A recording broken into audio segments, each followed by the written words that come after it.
Hey guys, welcome back to Carsoni and Beans. Today we're going to be doing NFL Week 15 Power Rankings Part 2, and all that means is this is going to be the top 16 teams. Teams number 16 to team number 1. If you're looking for Part 1, which is the bottom 16, team number 32, team number 17, that link should be popping up at the top of your screen at some point during this intro.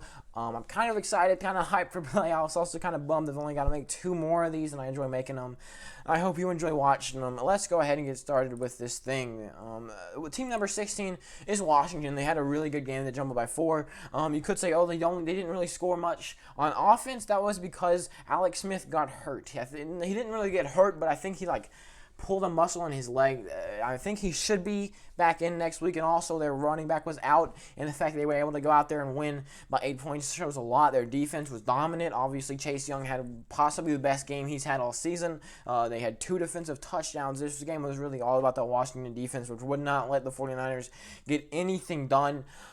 So the Washington definitely jump up at 4. Kind of becoming legit in my opinion. They beat the Steelers and they're on a 4-game winning streak, and I actually think there is a chance that they possibly win out. They play the Seahawks, and if they can manage to get a win there like the Giants did, then they play the Panthers and the Eagles. So the Washington football team, 9-7 possibly, who knows. In 15th we have the Raiders, who dropped down 1. Have been playing really rough these past couple of weeks, and they just showed it again in this week. They completely got demolished by the Colts, and they dropped down by 1. They would have dropped down by more if it wasn't for the fact that I just really think they're better than Washington, and they do still have a pretty explosive offense. That offense is ready to, it can, generate some points. That being said, they are 7-6. If they do manage to lose in the next couple of weeks, if they end up at 7-7, 7-8, you can expect them to be, in the bottom 12 or something. Who knows? We'll see it next week. Who knows? It all depends on how well they play. And in 14th, we have the Cardinals jump up by 1, completely dominant win over the Giants. They only did score 26 points, but again, it was against that Giants defense that these past couple of weeks has been pretty good, actually, this past couple of weeks. So the reason I don't really bump them up too far is because, again, they only scored 26, which against most teams would be enough to keep it close, but might not be enough to win. And also, the Giants' offense has been playing terribly, horribly all season, so the fact they held them to 7 isn't going to do much. And also, they have the Dolphins ahead of them, and they're not going to move ahead of them. The Dolphins don't move up much, or they don't actually move at all. You can also say they don't move down much, and that's because their offense went out there and it played really well against that Chiefs defense, and their defense picked off Patrick Mahomes 3 times. He got that 30-yard sack. It was an NFL record for the longest sack, beating the 29-yarder some years ago. Sorry if I stumbled to the Cardinals. I'm just not realizing I didn't really do that too well. But the Dolphins, their offense actually played really, really well. Tua Tagovailoa, in the face of possibly the best team in the league, he went out there and he showed what he's made of. The Dolphins, really, it was more like a win, in my opinion. It felt like a win if I was a Dolphins fan. It was a really good game, but in the end, they did lose, and they were up by 10 at one point. So, they don't move. The Buccaneers, they dropped down by 3, mainly because of how bad that defense played. You might say, they got to win, but I am basing this on how well they played, and they underperformed, in my opinion, heavily.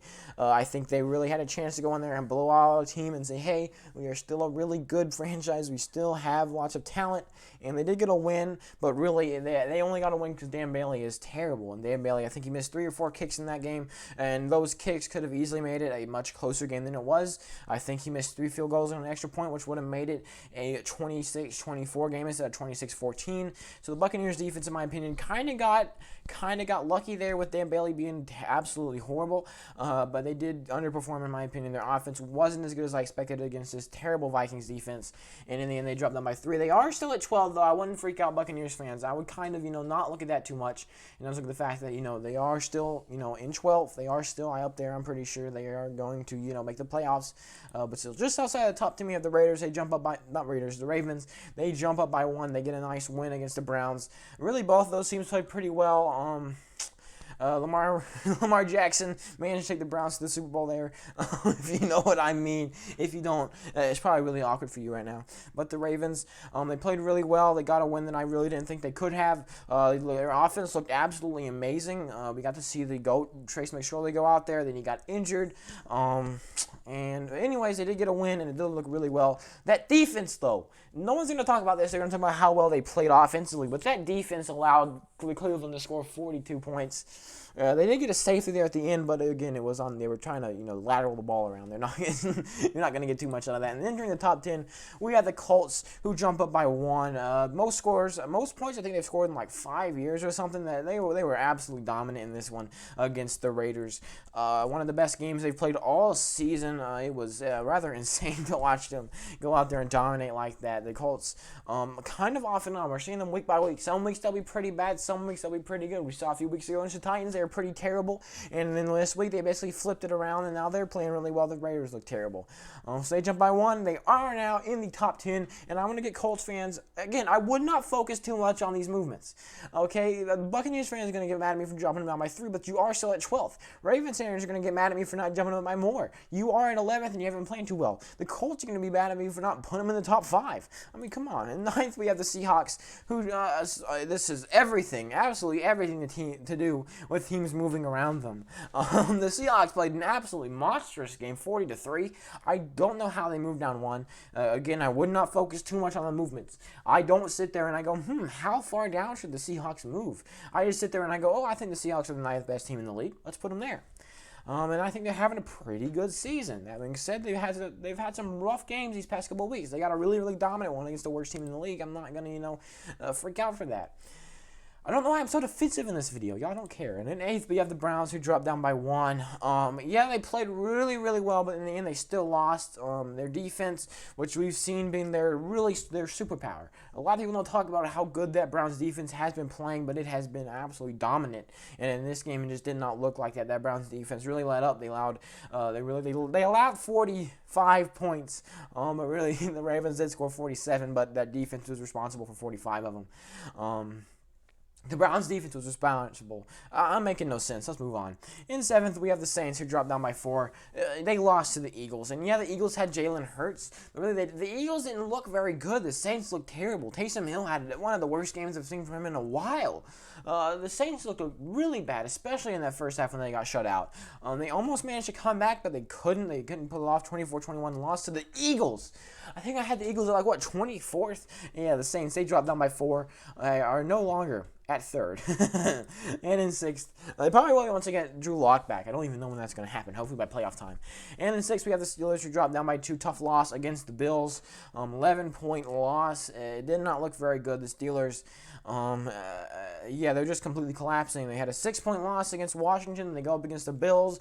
A chance for them to get a real statement win, and then they lose by 11 points. And they're looking like a team that's going to go one and done in the playoffs. And that is kind of, scary for Steelers.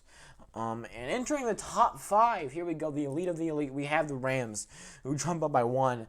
The Rams have been playing very, very, very, very good football, and we can continue that in this week. They played really well. I don't know how else I can say it. I've said that really well.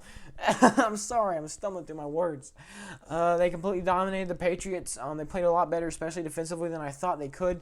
In my opinion, the Rams, they completely dominated, and if you dominate, you're going to jump up 1. They would have jumped up by more if it hadn't been for how it's hard to move up when you get up here. When you get up into areas like this, it's really hard to move up because of how good some of these teams are. And we had the Packers, who jump up by 1. Again, they would have moved up more, but they wouldn't have moved up more because they barely beat the Lions, and that was. It didn't look too good in that one. Their defense didn't look very good really at all. It was a 31-24 game, and they let that Lions offense kind of keep it close. So the Packers, they did win. Their offense looked pretty well, and that defense, it didn't look terrible. They only did allow 24 points. However, it didn't look completely dominant against a team that really should have dominated, should jump up by 1. And with the bronze medal, we had the Titans, who completely demolished the Jaguars 31-10, and they jump up by 7. Again, I wouldn't focus too much on how much they moved. I think they're a top 3 team in this league. This is one that's going to make a lot of people mad. Titans fans are going to be really, really happy with me, but any other fan is going to sit there and say, how the heck do you have the Titans up there? And it's because of how good their offense has been. Derrick Henry, he has some games where he's off and all that, but most of the games, he is really, really well. They have the best running back in the league in their arsenal, and they're using him well. And we are seeing this team, in my opinion, get better and better every week. So they jump up from just inside the top 10 to bronze medal. I actually, a little fun fact, when I first was figuring out, because this is the first year of me doing this, when I was first figuring out, how could I possibly, make a power rankings, I actually considered making this one bronze and making this one silver and making this one gold, but that was just way too hard for me to do. I mean, it's so hard to find a bronze color. And second, the Bills, they're going to stay there. They got a nice dominant win against the Steelers. They looked absolutely amazing, especially on defense, 26-15. It was complete demolishment by the Bills, and they actually came pretty close to getting first if it hadn't have been for the Chiefs, who underperformed a tiny bit, but really that defense made up for it.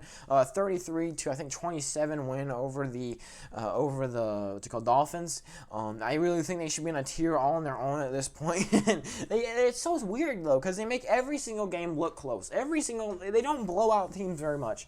They make every single game look close. Last week it was a 6-point win to the Broncos. This week it was a 6-point win to the Dolphins. So they actually came pretty close to dropping down here, especially with Patrick Mahomes throwing 3 interceptions. But I also kind of had to remind myself, we are sitting here kind of being amazed by the fact that Patrick Mahomes threw 3 interceptions just because of how good he is and how rare it is that he throws 3 interceptions.